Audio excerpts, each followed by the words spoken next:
At the center of this trial are the riotous events at the U.S. Capitol precinct on January 6th and the single article of impeachment that the House of Representatives later charged former President Donald Trump with for incitement of insurrection over his repeated false claims of election fraud.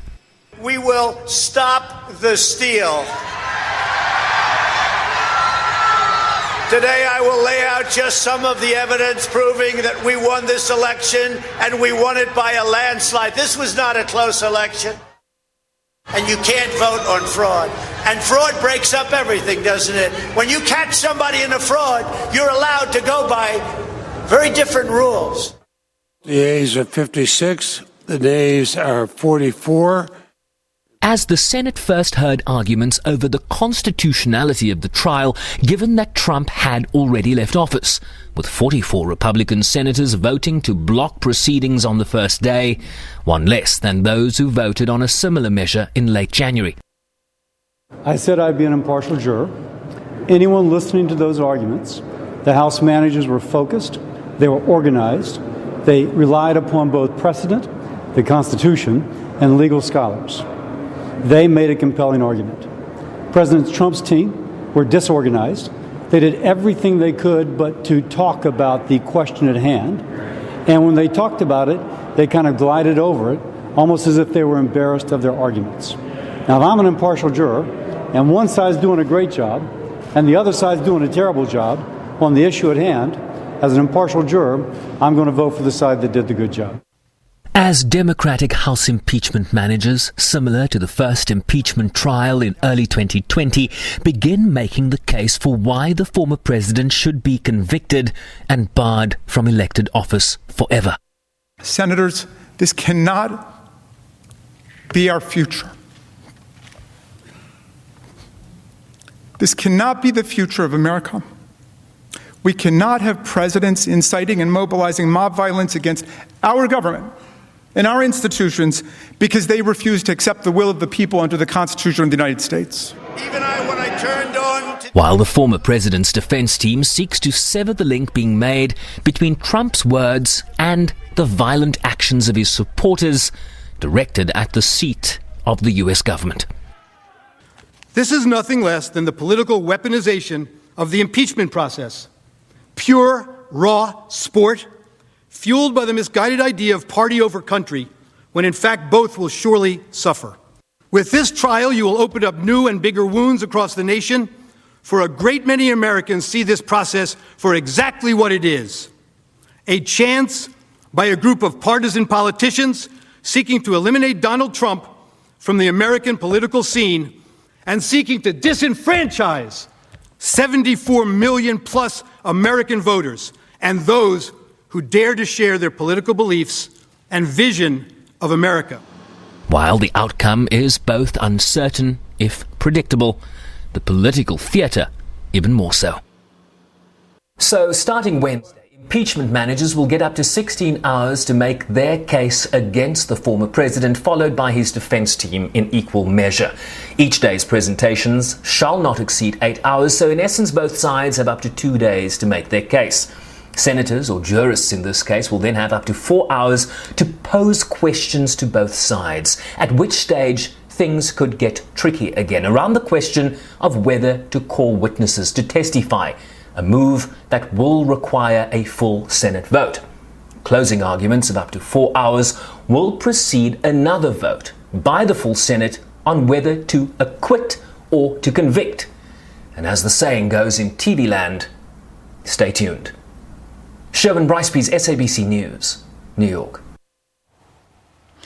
Well, thank you very much indeed for that, Sherwin. You're joining us live from New York now. Thanks indeed for being with us on the program once again, Sherwin. So after the Senate voted to move forward with the trial, what should we expect in terms of the central arguments both sides will make to prosecute and defend the former president?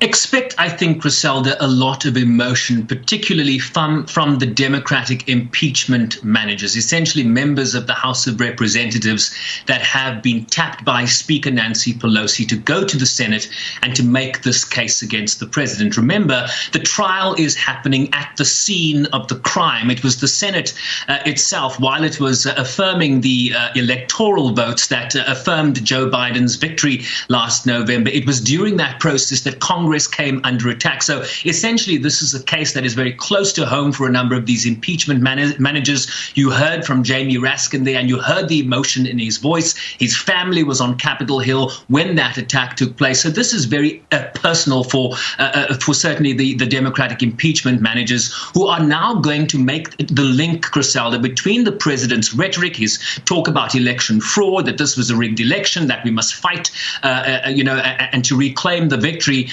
to the riotous acts we saw on January 6th. Then you have the opposing side, the defense team of Trump's attorneys, essentially who are trying to make the case to break the tie that Democrats are seeking to make between the president's words and the scenes we saw on Capitol Hill on January 6th. Here's a taste of what we might expect, first from Bruce Castor Jr., one of Trump's defense attorneys, and then followed by House impeachment manager Joe Neguse. Why are the House managers afraid, and why is the majority of the House of Representatives afraid of the American people? I mean, let's understand why we are really here. We are really here because the majority in the House of Representatives does not want to face Donald Trump as a political rival in the future. That's the real reason we're here. And that's why they have to get over the jurisdictional hurdle, which they can't get over. But that's why they have to get over that in order to get to the part of the Constitution that allows removal. Lead Manager Raskin explained that impeachment exists to protect the American people from officials who abuse their power, who betray them. It exists for a case just like this one. Honestly, it is hard to imagine a clearer example of how a president could abuse his office, inciting violence against a co-equal branch of government while seeking to remain in power after losing an election. Sitting back and watching it unfold. We all know the consequences. Like every one of you, I was in the Capitol on January 6th. I was on the floor with Lead Manager Raskin. Like every one of you, I was evacuated as this violent mob stormed the Capitol's gates. What you experienced that day, what we experienced that day, what our country experienced that day, is the framers' worst nightmare come to life. Presidents can't inflame insurrection in their final weeks and then walk away like nothing happened. A further complication, Griselda, facing President Trump's defense team is that Democrats are going to present video during their opening arguments today, citing Trump supporters themselves, saying that the president incited them to act the way they did on January 6th. So set that apart from the defense argument that the president's words did not incite the insurrection, which is essentially the article of impeachment that has been leveled against the former president here. Now, Sherwin, 44 Republican senators voted that this entire process was unconstitutional because President Trump was already out of office. Now, that's one less than those who voted on a similar resolution in the Senate.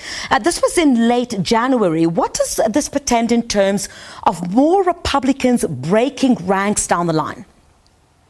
Yeah, it's a great question. And I think Bill Cassidy, the Republican senator from Louisiana that voted along with 5 other Republicans in that to affirm the constitutionality of the process, has essentially set the cat amongst the pigeons. You'll remember that hardly any Republicans voted to convict the president in the first impeachment trial of 2020. You are seeing more Republicans break ranks, 6 now in total. And we also have the Senate minority leader, the former majority leader, Mitch McConnell, going on record that President Trump had some responsibility for the events that led to that insurrection on January 6th. So remember that this is a political trial in the Senate, and that's different from a criminal trial. The jurors here are not selected for their impartiality, as would be the case in a criminal trial. These are senators with political persuasions who recognize the influence that former President Donald Trump continues to wield within the Republican Party. Some 80% of Republicans still view this former president favorably, and he can still have impact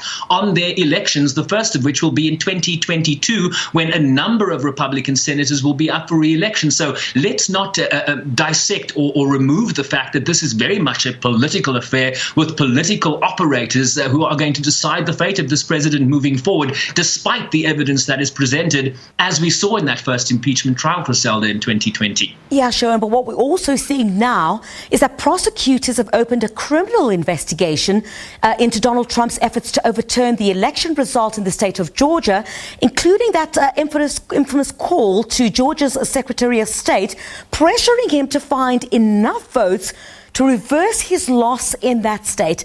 This just the latest addition to the president's mounting legal woes. Yeah, jaw-dropping call. We all heard the audio of that call that was released by officials in Georgia, essentially calling on the head electoral official in that state, essentially Georgia, known to be a Republican bastion, but swinging towards Joe Biden in that presidential election. Trump then asking the Secretary of State in that state, Brad Raffensperger, to quote, find the votes that would essentially hand him victory in that crucial state. We understand now, as the New York Times, Griselda, is reporting that the Fulton County prosecutor, a Democratic prosecutor in the region that covers the city of Atlanta, has now announced that they have asked the state government officials to preserve all documents as it relates to their interactions with the former president regarding the outcome of the election. And we understand that the Georgia investigation could hinge on 3 state laws: a criminal solicitation to commit election fraud, Griselda, conspiracy, election interference. And remember that there is a separate state case currently underway in the state of New York, led by the district attorney of Manhattan, that is seeking the tax returns of President Trump for the last 10 years, as they take a deeper look at possible tax fraud committed in the Trump business organization. So on a number of fronts, the president now facing criminal investigations in addition to the impeachment trial that is currently underway in the Senate. And you'll be definitely watching all of this for us. Thank you very much indeed, SABC News correspondent Sherwin Bryce-Pease in New York. Thanks indeed for your time.